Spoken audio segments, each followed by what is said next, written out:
Hi, I'm Jeff Ray, your host for Economic Outlook, and I want to welcome you to our show. Thank you for joining us each week as we discuss the people, the companies, and the projects driving the region's economic growth. The Indiana General Assembly has appropriated $500 million for the Ready 2.0 program in order to strengthen the state's talent attraction and retention efforts.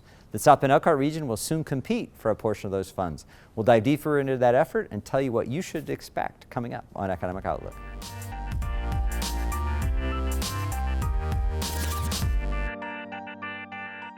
Indiana's laser focus on talent attraction and retention and the quality of place improvements necessary to drive key investments in our communities. At the same time, the state recognizes the value of collaboration as encouraged and incentivized regional cooperative efforts. Our region is busy planning for a Ready 2.0 grant application that could bring some $75 million of state money to our region. We're diving deeper into Ready 2.0 program, talking more about the regional plans being put in place and helping you better understand how it might benefit our region. Joining me for that discussion are Bethany Hartley, the President and Chief Executive Officer of the South Bend Elkhart Regional Partnership, and Taryn McFarland, the Vice President of Regional Initiatives at the South Bend Elkhart Regional Partnership. Ladies, welcome. Thank you for being here. Thank you. We've had you on before. We've talked a lot over the years about regional cities and Ready, but it's such important transformational stuff for our community, so we thought we'd have you back for a little update because we're right in the middle of some fun stuff. So before we get to it though, Bethany, remind folks, for folks not familiar with the South Bend Elkhart Regional Partnership, tell us a little bit about the partnership and what it does. Sure. So the South Bend Elkhart Regional Partnership is a collaborative across 5 counties, 3 in Indiana, Marshall, Elkhart, and St. Joseph, and then Barron and Cass in Michigan. And we are really focused on advancing the region through economic prosperity. We look at the North Star of per capita personal income. We have a great engaged group of stakeholders that are community leaders, business leaders, education leaders, really looking at how do we increase talent attraction, how do we work with the workforce that is here to improve development in their fields and their careers, looking at how do we expand industry, increasing diversity, equity, and inclusion across the region, and then also spurring entrepreneurship through Startup South Bend Elkhart. So we're really grateful to have all of the engaged parties, and right now our laser focus is on Ready 2.0. Great. And Taryn, I'll come your way. So you've been in partnership a few years, led a couple of key initiatives. Tell us about your role with the partnership. Yeah, so my role is to think across the region, but holistically support the Ready 1 investment that the state made into our region. So for that particular emphasis, that's only 3 of the 5 counties, St. Joe, Marshall, and Elkhart. And it's really administering that initial award of $50 million. Great. Bethany, let's come back your way and let's just talk regional collaboration a little bit. You know, like I think back years ago, regional cities we featured on here. We talked a little bit about the bringing of folks together. You've been you and the organization have been the group that has brought the region together. So just talk to us a little about maybe lessons we've learned. You know, like I think we went from years ago thinking we didn't do this very well to being kind of one of the bright shining stars in the state. Give us just some feedback on the regional piece. Yeah, well, I love looking back to our history and looking at what you and other leaders in the community have committed to and are continuing to commit to. And there were bumps along the way and many lessons learned, but I think some of those we are now working better than we ever have before, and the successes not only are monetary but also the relationships. You know, we're seeing more of, it's not, oh, I'm from Elkhart or I'm from South Bend, it's, oh, I visit the whole region, the region has amenities, we work together a lot, the labor shed is going across all the county lines. Residents don't really recognize a county line when they're going to get their groceries or going to the movie theater, going to the zoo. And so I think there's been a lot of opportunity to learn from those experiences, and we're getting more strategic. And I think some of those indicators, I was just doing a little quick math on different things, and things like our innovation index. We've outpaced the state in all of the categories when we look at that innovation and the patents and the venture capital and the new businesses. And that doesn't happen by accident, right? There was a plan many years ago, and the plan is being put in place and executed by all of our partners and us, and working alongside the Regional Development Authority.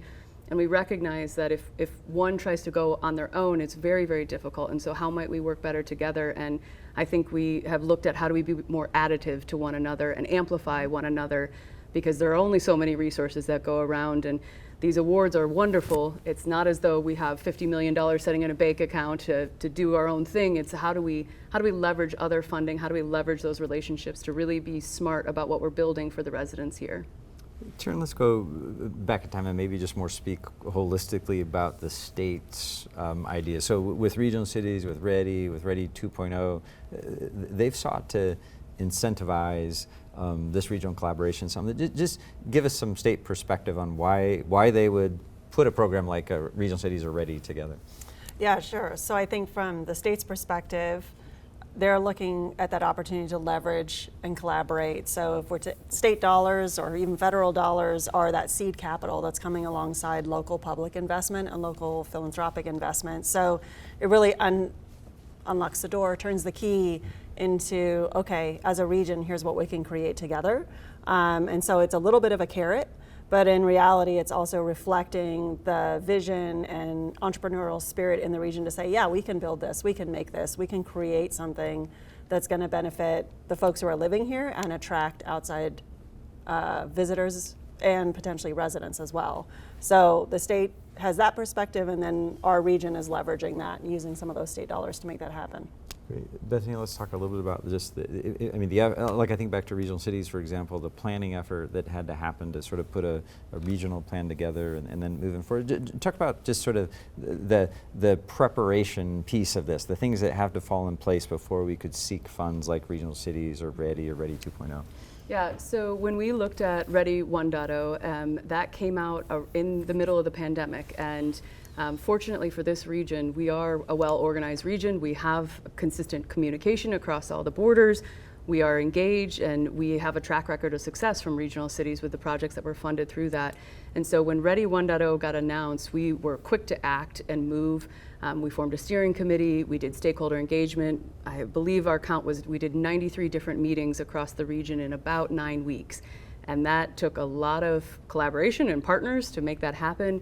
And from there, we penned about a, let's say, 250-page document that was comprised of about 170 ideas across the region of how might we invest money into capital projects, program projects. And that plan is what led to us receiving one of the 5 $50 million awards, which was the highest award across the state. Ready 2.0, similarly, we do have a steering committee moving us forward and giving us perspective on where we should head with this. We are doing stakeholder engagement sessions. We've done them and have engaged somewhere in the range of about 250 folks in these workshop sessions across our three counties. We are meeting with officials and with our county partners and really getting the buy-in from our municipalities, our counties, our partners to say, what are the priorities that align with the Smart Connected Communities plan that we put in place for Ready 1.0? The state has been very clear.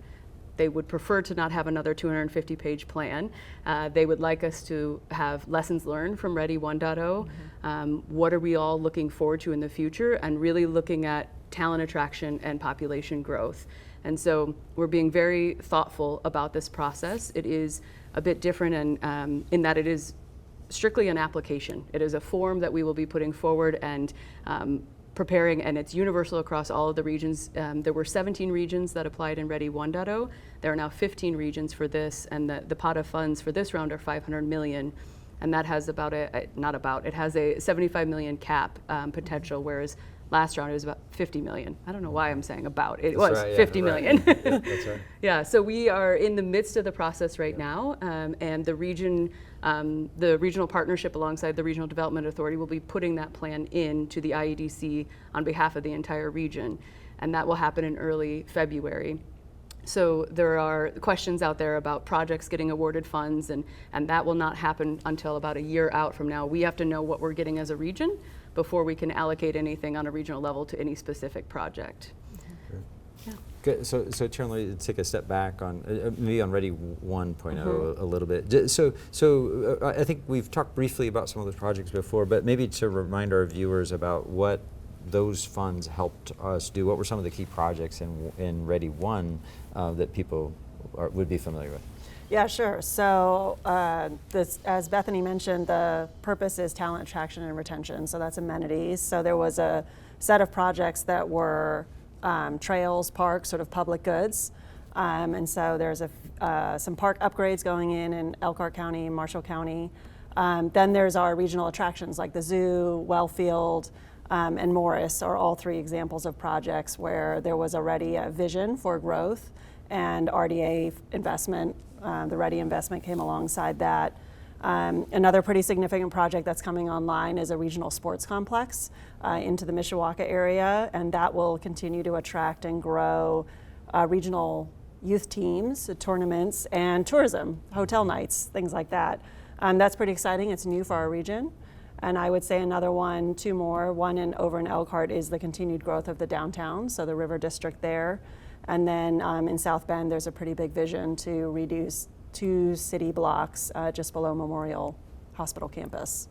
Yeah. Yeah, some pretty exciting things. Some who you've seen pieces of it, some still yet to come, but projects that wouldn't have happened without your efforts to help secure these funds on behalf of the region, but also without the local participation and the private philanthropic stuff. So it's really a true partnership. I think that's phenomenal. As we're thinking in the next piece, and maybe I'll stay with you for a second.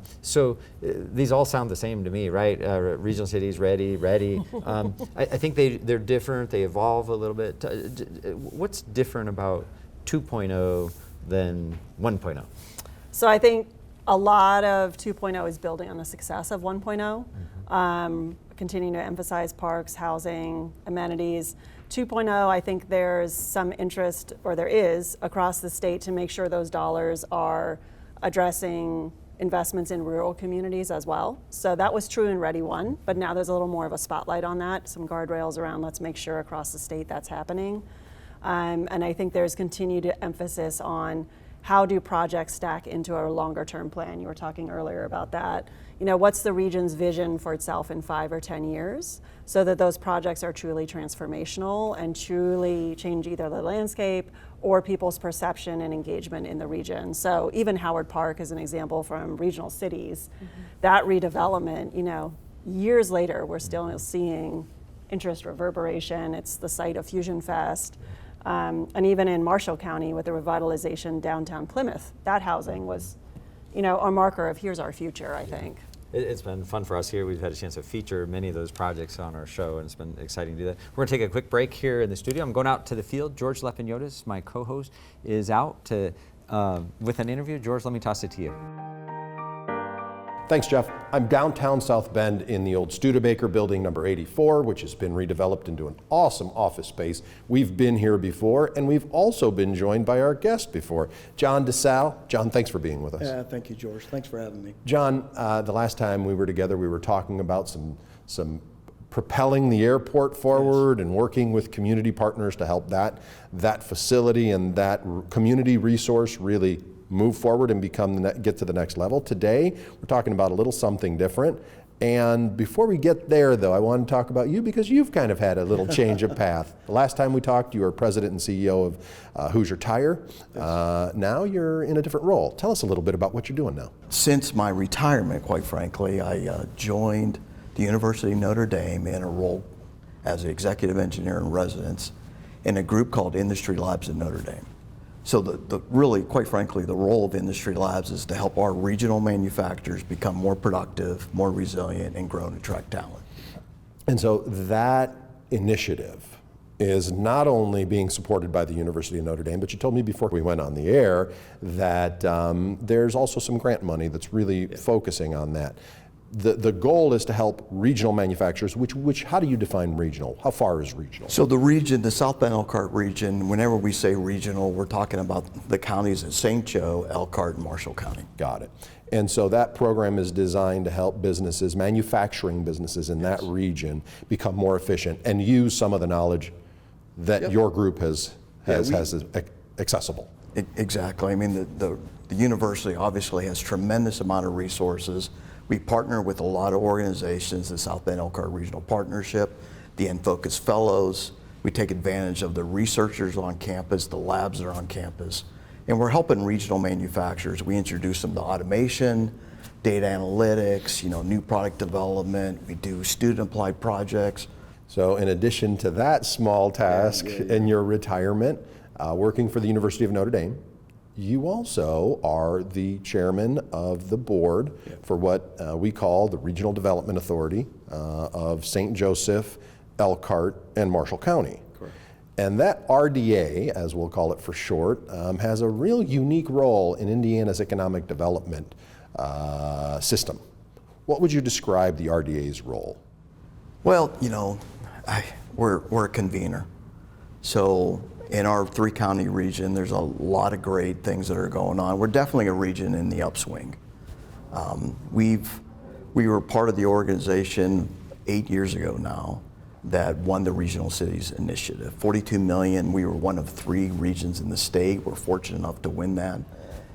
We allocated that money, identified projects throughout our region, and really intended to address a number of key roles, right? Our North Star, as they say, would be to grow per capita income, per capita GDP, its population growth, talent attraction and retention. We educate a lot of students in this region. 40,000 students are in these 3 counties. But unfortunately, too many of them leave to pursue other opportunities. We got to make this region more compelling for them to work, live, and play here. And so Regional Cities was the first of those programs sponsored by the state, but administered in part by the RDA. The RDA is the local body comprised of members from the 3 counties, including yourself, and other prominent individuals who help identify projects that would be worthy of the funds. So Regional Cities was the first. Then there was something called Ready 1.0, we're now calling it. Right. Tell us a little bit about Ready 1.0. So Ready 1.0 was really a continuation of this theme of regional cities. How do you get regions in the state of Indiana to pursue those goals? Population growth, per capita income, talent attraction and retention, and so on. So the state legislation put together a $500 million package, and 17 regions in our state competed. Now, fortunately, we were one of the 5 regions who got the maximum award of $50 million. Got it. So we're in the process right now of administering those $50 million grants to our 3 counties. And I know one of those big projects is an expansion of the neighborhood around Beacon's Memorial Hospital here in South Bend, and we'll call it the Beacon Development District. But Madison Lifestyle District. There you go, and that is really to help grow around that community resource. And now, as you've distributed 1.0, the state has come through with 2.0. Correct, right. And so now you're in the process of trying to compete for even more dollars. Exactly. So again, the total award is $500 million for the state, but now the maximum award per region is $75 million. And I think we've got a really proven track record of being thoughtful about the award money, how we're administering it. We've really proven ourselves, I believe, to IEDC, to the state of Indiana. You know, quite frankly, I think we're a role model, the way our region has really collaborated and come together and identified needs and pursuing those North Stars. That's awesome. Well, John, thanks for being with us. Thanks for giving us a little bit of an overview about it. I know we could talk for hours about how these programs work and how you and others have helped bring that investment in. So thanks for what you're doing. Jeff, back to you in the studio. I know you've got more to talk about Ready 2.0, Ready 1.0, and how the RDA through the state of Indiana is coming up with hundreds of millions of dollars to reinvest right here in our Michiana community.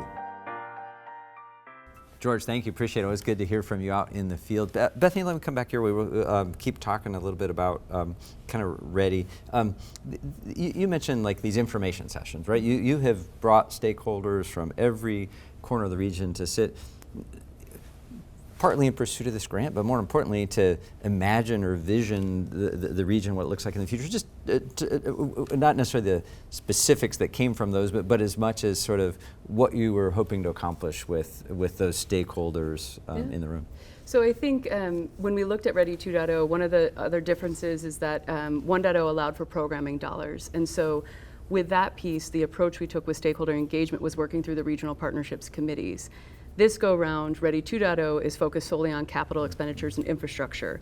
And so we felt it was important to engage a deeper stroke of community members to look at what are they paying attention to, what are they proud of. You know, that is a big piece of this, is creating community pride and really looking at what are those pieces that you could look at and say, I am so honored that that is a part of our community and our region.